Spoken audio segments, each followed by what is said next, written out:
मिलते। अच्छा, एक बार ऐसा हुआ, सभी बंदर भगवान के दर्शन के लिए लाइन में लगे हुए थे, तो श्री हनुमान जी सबसे पीछे। किसी ने पूछा, भगवान के दर्शन में भी आप पीछे रहते हैं? आपको तो आगे होना चाहिए। ईश्वर के राम के दर्शन में आप पीछे? बोले हाँ। बोले क्यों? उन्होंने कहा, अगर भगवान के दर्शन के लिए कोई आगे हो तो उसके पीछे ही लग जाना चाहिए, वो आपको भगवान तक पहुंचा देगा। तो संत महात्मा, पैगंबर, फकीर, मुर्शिद, पीर, औलिया, रहनुमा, ये संत के दर्शन के लिए आगे होते हैं। आप उनके पीछे लग जाएंगे तो आपको भी भगवान की कृपा और दया मिल जाएगी। तो किसी ने पूछा श्री हनुमान जी से, पीछे? बोले पीछे रहने का भी एक रहस्य है। बोले क्या? बोले जो भगवान के दर्शन में आगे होता है, हम उसके पीछे लग जाते हैं ताकि वो पीछे फिर मुड़कर न देखे। हम उसके पीछे लग जाते हैं और उसे भगवान से मिलाकर ही फिर छोड़ते हैं। तो सत के खोजी भक्त को सतगुरु देत मिलाए। जो भगवान के दर्शन में आगे होता है, हनुमान जी कहते हैं, हम उनके पीछे लग जाते हैं कि वो कहीं पीछे मुड़कर न देखें और हम उन्हें भगवान से मिला दें। आपके हृदय में अच्छे विचार, बुरे विचार अगर आते हैं तो आप घबराइए मत। सबके हृदय में बुरे विचार आते हैं। अगर कोई व्यक्ति कहता है कि हमारे हृदय में बुरे विचार नहीं आते हैं तो गलत बोलता है। सबके हृदय में बुरे विचार आते हैं, अच्छे विचार आते हैं। वो स्वामी जी महाराज ने लिखा कि अच्छे बुरे विचारों का संग्रह है ये मनुष्य शरीर। अरे कुमति सुमति सबके ओर रहे, अनाथ पुराण गमय सके।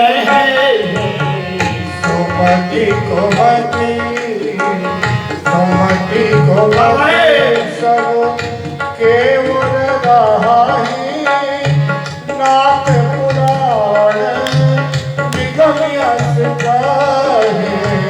सुमति कुमति।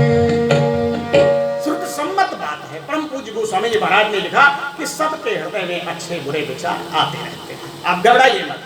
उसने ऐसा लिखा, आप अपने अंदर हीन भावना मत करिए कि हमारे अंदर गलत विचार आता ही रहता है। ये नियम है शरीर का, प्रकृति का। सुमति और कुमति दोनों रहते हैं। अच्छा, इनको दूर करने का उपाय क्या है? एक ही उपाय है। अरे महावीर विक्रम बजरंगी, अकुमति निवार सुमति के संगी। महावीर महावीर विक्रम बजरंगी, कुमति निवार सुमति के संगे। महावीर महावीर विक्रम बजरंगी, कुमति निवार सुमति के संग। श्री हनुमान जी महाराज का स्मरण करेंगे, वो सदगुरु हैं, तो आपके इस हृदय के कुमति को दूर कर देंगे। कहीं कहीं सुनने में आता है, लोग कहते हैं महिलाओं को हनुमान चालीसा नहीं पढ़ना चाहिए, लेकिन ऐसा नहीं। जो ये पढ़े हनुमान चालीसा और वो ये सिद्ध साखी गौरीसा। जो ये पढ़े, जो भी पढ़े, स्त्री पढ़े, बच्चा पढ़े, महताएं पढ़े, बहनें पढ़े, जो भी पढ़े, जो ये पढ़े हनुमान चालीसा वो सिद्ध साखी गौरीसा। लेकिन आप नियम से भटकिए मत। घर में सदस्यों की सेवा करिए, बुजुर्गों की सेवा करिए, माताओं पिताओं की सेवा करिए, सास ससुर की सेवा करिए। इसीलिए किसी संत ने एक भजन लिखा, अरे घर ही में तीर्थ बनाए मंदिर हम काहे के तीर्थ बनाए मंदिर हम काहे के।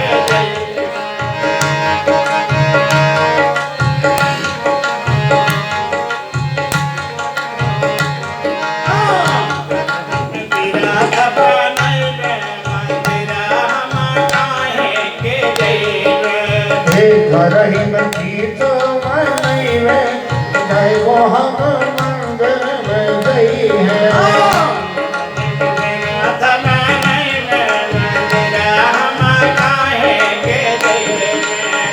घर ही में तीर्थ मनाई में, मंदिर हम काहे को गई है। सासुर गौरा ससुर को सांकर, सासुर गौरा ससुर को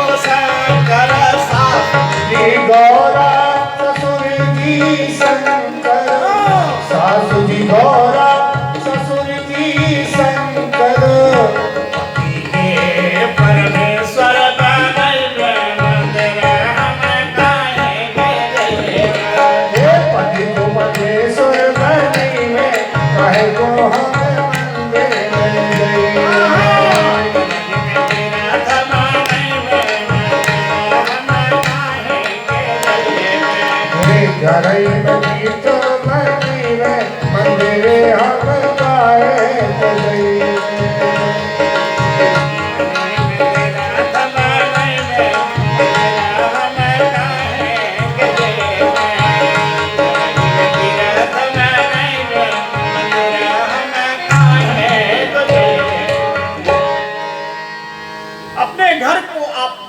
दीजिए। एक कथा है, किसी संत के मुख से हमने श्रीमुख से सुना था।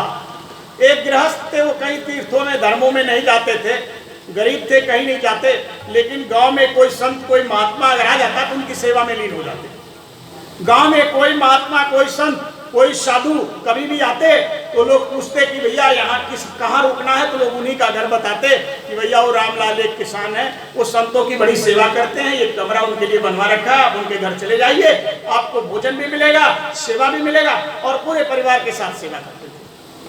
एक बार एक ब्राह्मण की मंडली महाकुंभ की तरफ जा रही थी और वो गांव में रुके।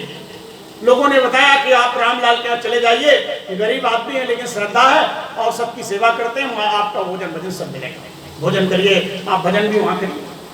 चले गए। रात में जब भोजन करके पंडित ब्राह्मण लोग बैठे तो रामलाल को बुलाए। उन्होंने बोला कि आप कभी कुंभ गए? बोले सरकार नहीं गए।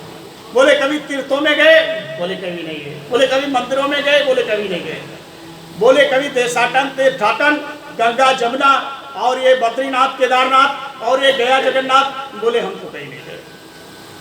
ब्राह्मण ने कहा बड़ा गलत हो गया इसके यहाँ रुकना।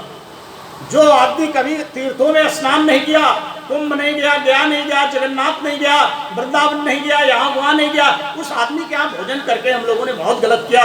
उन्होंने कहा हम लोगों ने बहुत गलत किया तुम्हारे यहाँ का अन्न खा करके, हमें नहीं खाना चाहिए था तुम्हारे यहाँ अन्न। जो आदमी तीर्थों में स्नान नहीं किया, अपने बाप को नहीं बुला, गया नहीं कहीं, उसके यहाँ नहीं रुकना चाहिए था। रामलाल जी ने कहा कि हम तो कहीं गए नहीं गए, झूठ बोलने से कोई फायदा तो है नहीं। रात को जब पंडित लोग सोए तो उसके छपरे के अंदर 5-7 काली गाय आई। जब वो काली गाय आई तो वो काली गाय उसी छपरे में ऐसे लौटती और तुरंत सफेद हो जाती, तुरंत सफेद हो जाती। एक पंडित जी को जगाया। बोले पंडित जी अरे एक अद्भुत लीला आप देखिए। बोले क्या? अरे बोले ये गाय आई थी काली और जैसे ही इस जमीन पर लेटती है सफेद हो जाती है। अरे बोले ऐसे कैसे हो गया? बोले देखिए। पंडित जी ने गाय के पैर पर गिरा। बोले कि भाई आप कौन हैं कि काली आती हैं और इस रामलाल के घर में लेटने के बाद आप सफेद हो जाती हैं? बोले कि हम तीर्थ हैं, हम तीर्थ हैं।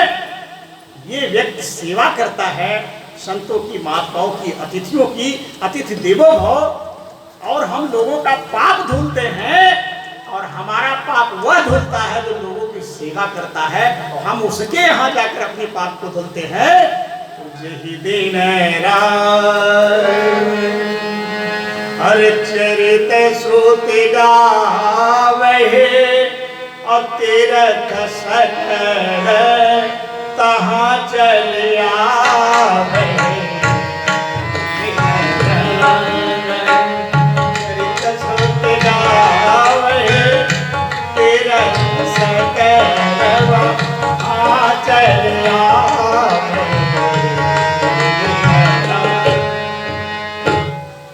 जहाँ भगवान के चित्र का वर्णन, सेवा, गुणगान होता है, समस्त तीर्थी वहां आकर के निवास करने लगते हैं। सारे तीर्थ वहां पर आ जाते हैं। जहां पे भगवान की कथा होती है वहां पे सभी देवी देवताएं आ जाते हैं, श्री हनुमान जी महाराज आते हैं, और जिसके कान में भगवान की सुंदर कथा पड़ती है वो शरीर पवित्र हो जाता है। अरे रामचरित सुंदर